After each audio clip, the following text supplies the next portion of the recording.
महति अद्वैत गोसाई दया करो सीतापति अद्वैत गोसाई तव कृपा बले पाए चैतन्य निताय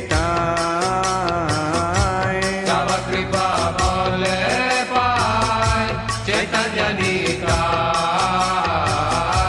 श्री कृष्ण चैतन्य प्रभु दया करो मोरे तुम बिना के दयालु जगत संसार। चैतन्य महाप्रभु जो कि कृष्ण और श्रीमती राधा रानी के युगल अवतार हैं, अर्थात श्रीमती राधा रानी के भाव में स्वयं श्री कृष्ण हैं, इसलिए राधा रानी का गौण वर्ण लेकर अवतरित हुए हैं और इसीलिए वो गौरांग महाप्रभु कहलाते हैं।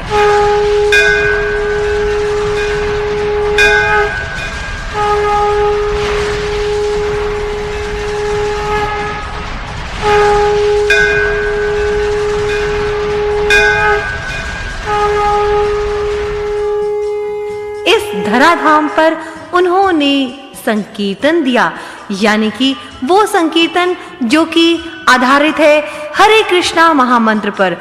तो आइए आप भी अनुभव कीजिए इस कृष्णा महामंत्र के संकीर्तन को। चलिए अपने आप को पूर्ण रूप से समर्पित करते हैं चैतन्य महाप्रभु के चरणों में और खो जाते हैं इस संकीर्तन में।